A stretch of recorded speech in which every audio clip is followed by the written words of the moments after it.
नमस्कार दोस्तों, the right discourse में आपका स्वागत है। मैं हूं आपका होस्ट किसले कुमार। आज हम बातें करेंगे सफूरा जरगर के बारे में। जी हां, वही सफूरा जरगर जिन्हें सीए प्रोटेस्ट में गिरफ्तार किया गया एक इन्फ्लेमेटरी स्पीच का हवाला देते हुए, लेकिन वो स्पीच क्या था किसे पता नहीं।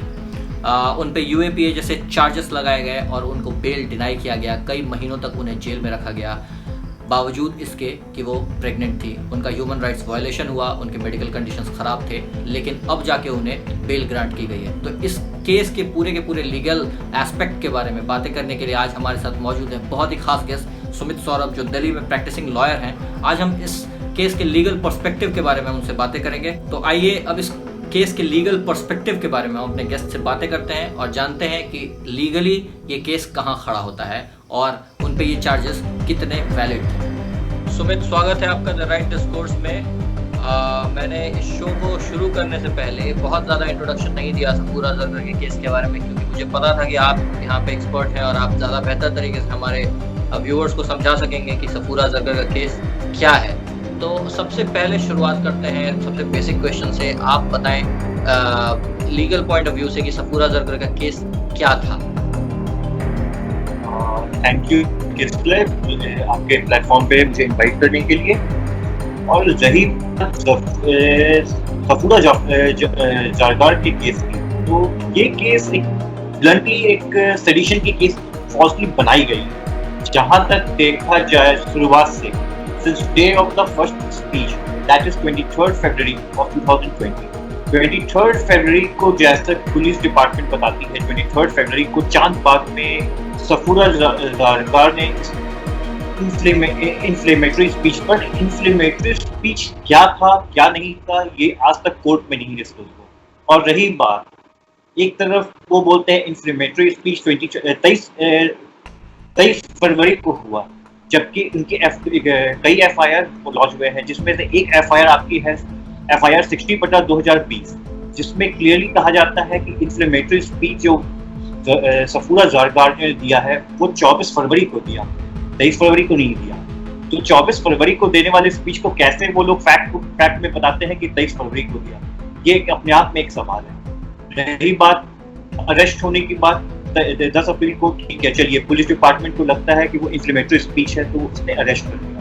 रही बात, अगर चलो ठीक है अरेस्ट कर लिया, ट्रायल भी चल रही है।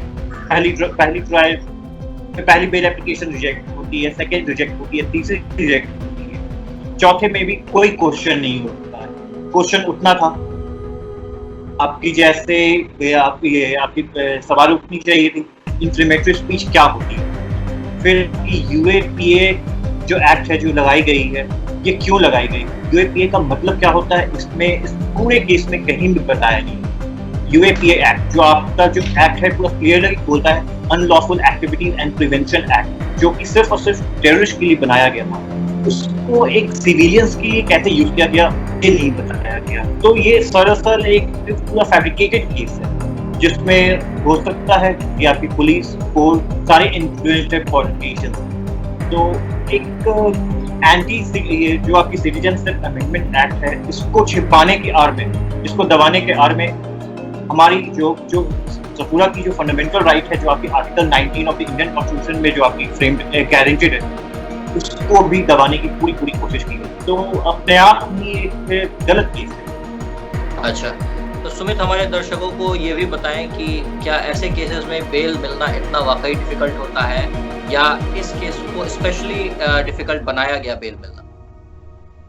अब सवाल है, जुडिशरी से सामने से चैलेंज करना अपने आप में एक बड़ा सवाल होता है। अब जहाँ पे अगर एक बार कोर्ट में अगर फ्रेम कर देती है, अगर आपकी जैसे आपकी यूएपीए की एक्ट कोई प्रोविजन लगा देती है, तो ये अपने आप में एक सीरियस केस बन जाता है।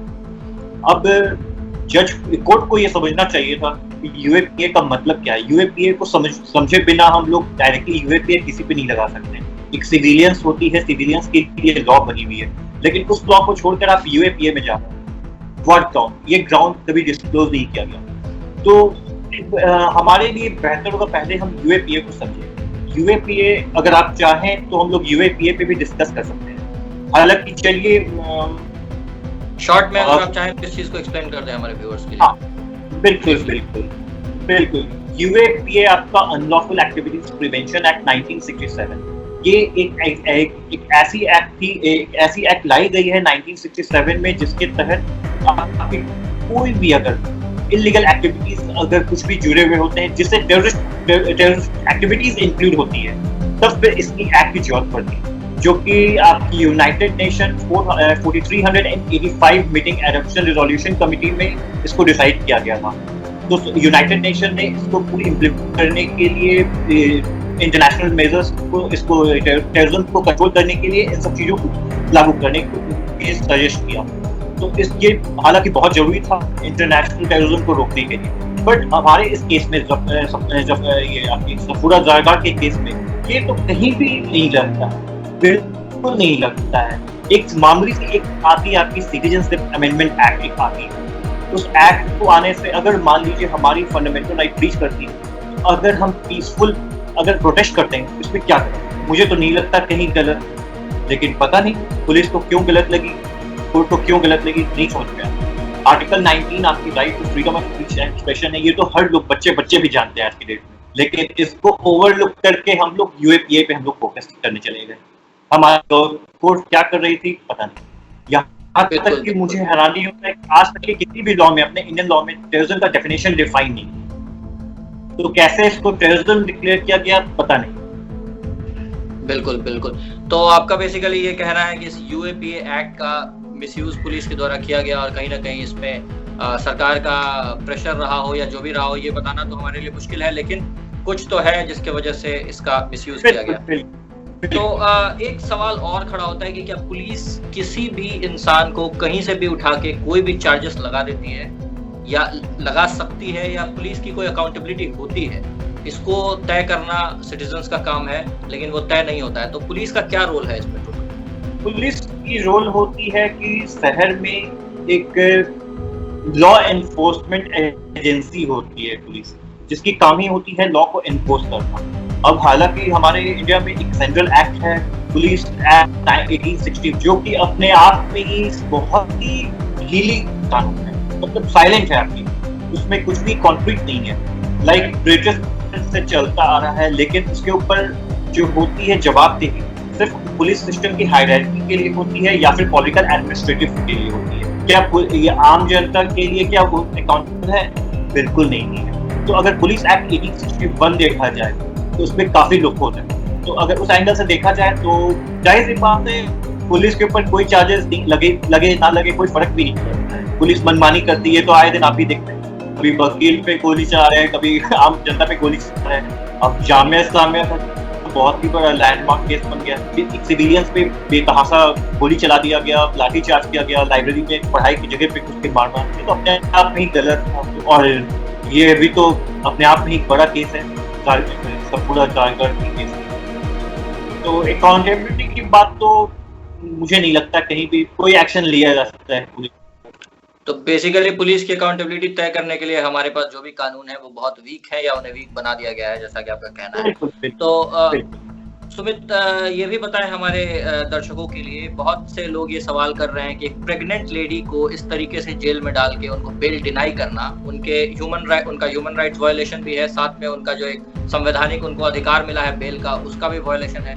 तो क्या वाकई प्रेगनेंसी बेल में एक ह्यूमैनिटेरियन ग्राउंड बन सकता है, या जुडिशरी प्रेगनेंसी जैसे चीजों को कंसीडर नहीं करती है बेल के लिए? इसके बारे में अपनी राय दीजिए।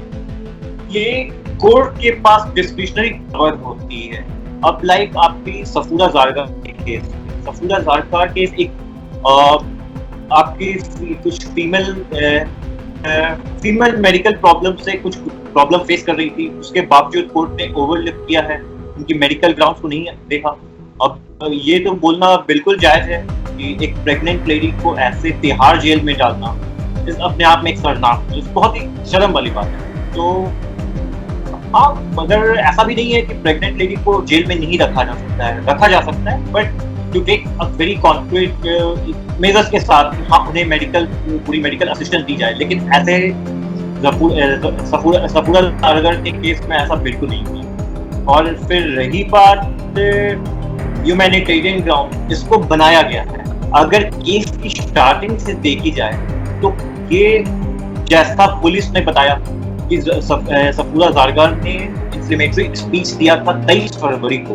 हालांकि उनकी एफआईआर 7/2020 में लिखा जाता है, उसमें एफआईआर में मेंशन है कि सफूरा ज़रगर ने ये स्पीच दिया है 24 फरवरी को। तो स्टार्टिंग से ही जब इसके साथ खेला गया तो ये कहना कोई गलत नहीं होगा कि पुलिस अपनी गलती को हटाने के लिए ह्यूमैनिटेरियन ग्राउंड का बहाना लेकर खेल रही है। हाँ, और ये बात दूसरी ओर पे ये भी एक बात है कि ये प्रेग्नेंट लेडी को ऐसा नहीं है कि जेल में नहीं रखा जा सकता है, लेकिन क्योंकि ये सफूरा की जो ये उनकी जो मेडिकल कंडीशंस थी कुछ ज़्यादा गंभीर थी, इस वजह से इसको सीरियसली लेना बहुत जरूरी था, जो कि कोर्ट ने इसको डिनाई करके एक ह्यूमैनिटेरियन ग्राउंड का भी वायलेशन तो किया ही किया है। कॉन्स्टिट्यूशनल राइट का पूरा गलत किया गया है उनके साथ।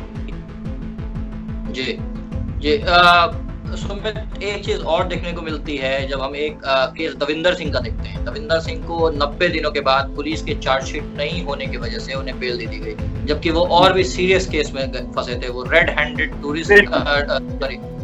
वो टेररिस्ट को ट्रांसपोर्ट करते हुए फंसे थे। दो या तीन टेररिस्ट उनके गाड़ी में थे और वो अपने पद का भी गलत तरीके से इस्तेमाल कर रहे थे और साथ में अपने पावर का भी, अथॉरिटी का भी गलत तरीके से इस्तेमाल कर रहे थे। तो वो एक बहुत ही सीरियस केस था। वो केस नेशनल सिक्योरिटी से जुड़ा हुआ केस था, बिल्कुल सीधे तौर पे। लेकिन ये सफूरा ज़रगर का केस हमें साफ साफ समझ में आता है। प्राइमा फेशिया जब हम इसको देखते हैं तो ये लगता है कि बहुत ही कॉन्स्पायर्ड केस है, डेलिबरेटली प्लान करके, कॉन्स्पिरेसी करके इनको डाला गया है। बनावटी केस देखने से ही नजर आता है। तो ये अपने आप में जुडिशरी के ऊपर किसी तरीके के प्रेशर को दिखाता है, या हम कह सकते हैं कि जुडिशरी बिल्कुल फ्री है, या हमारा ये साफ साफ कहना कि जुडिशरी अब ऑटोनोमस नहीं रही, क्या ये कॉन्टेम्पचुअस होगा ये कहना, या हम इस बात को साफ साफ क्लियर कट खुल के सबके सामने बोल सकते हैं? अब इस बात से कोई छुपा तो है नहीं। ये बात सच है कि दविंदर सिंह की केस ओपन केस थी, जिसमें सिर्फ प्रोसीजर लॉ के चक्कर में इन लोगों ने उन्हें बेल ग्रांट किया। एक प्रोसीजर लॉ के चक्कर में तो हम ये तो नहीं कह सकते कि टेररिस्ट को हम रिहा कर देंगे, जो कि देवेंद्र सिंह रेड हैंडेड पकड़े गए। तो ये तो एकदम क्लियर कट केस था कि आपके देवेंद्र सिंह को बेल देकर जुडिशरी की मजाक बनाई गई। ये बात सच है। और वहीं दूसरी ओर पर जो सफूरा ज़रगर की केस है, जिसमें टेररिस्ट की डेफिनेशन तक नहीं है, उसके ऊपर आप यूएपीए की आप केस चार्जेस लगा रहे हैं, जो कि एक प्रेग्नेंट लेडी इसको जेल में डाल रहे हैं। तो ये सारी बात देखा जाए तो दोनों केस अपने आप में एक आसमान है और एक जमीन है। तो इस केस में तो कोर्ट ने सामने से ही गलत किया, ये कहना कोई गलत नहीं होगा। बिल्कुल कोर्ट ने गलत किया है। As a lawyer and as a layman, दोनों पर्सपेक्टिव से मैं तो इस कोर्ट की डिसीजन को मैं तो मजाक समझ रहा हूँ। कोर्ट क्या करना चाहती है पता नहीं। क्या आपका ये मानना है कि कोर्ट कहीं ना कहीं इनकम्बेंट के प्रेशर में आके काम करती है? इस बात को कहना कितना जायज होगा? मैं इस बात को अब एज ए लॉयर तो मैं तो डायरेक्टली कोर्ट के खिलाफ तो नहीं बोल सकता, लेकिन हाँ, बट टू एन एक्सटेंट बिल्कुल सही है बोलना। ये एक होती है कोर्ट, जो होती है आपकी जुडिशरी, गवर्नमेंट की 3 बॉडी होती है, एग्जीक्यूटिव, लेजिस्लेचर एंड जुडिशरी। तो एक रोल होती है, एक one of the pillar of the government. तो एक अपने आप में ये पिलर कमजोर पड़ रही है। अब इसमें हो सकता है पॉलिटिकल इन्फ्लुएंस है, इस वजह से शायद हो सकता है, आप कहना कोई गलत नहीं होगा कि सिटीजनशिप अमेंडमेंट एक्ट को बचाने के आड़ में इनको टेररिस्ट बनाया जा रहा है। जी, तो धन्यवाद सुमित, आपने हमें बताया कि सफूरा ज़रगर का केस किस तरीके से यूएपीए के लायक नहीं था, किस तरीके से उन्हें ज़्यादा समय के लिए जेल में रखा गया, जबकि उन्हें आसानी से बेल ग्रांट हो सकती थी। और आपने ये भी हमें बताया कि जुडिशरी किस तरीके से कहीं ना कहीं एक प्रेशर होता है इनके ऊपर भी, और एक कहीं ना कहीं इशारों पे चलने वाले जजेस भी हमारे जुडिशरी में हैं। तो धन्यवाद सुमित हमारे साथ इस शो में बात करने के लिए। मैं आशा करता हूँ कि फिर आप हमें मौका देंगे हमारे शो में आने का। बहुत बहुत धन्यवाद आपका। धन्यवाद।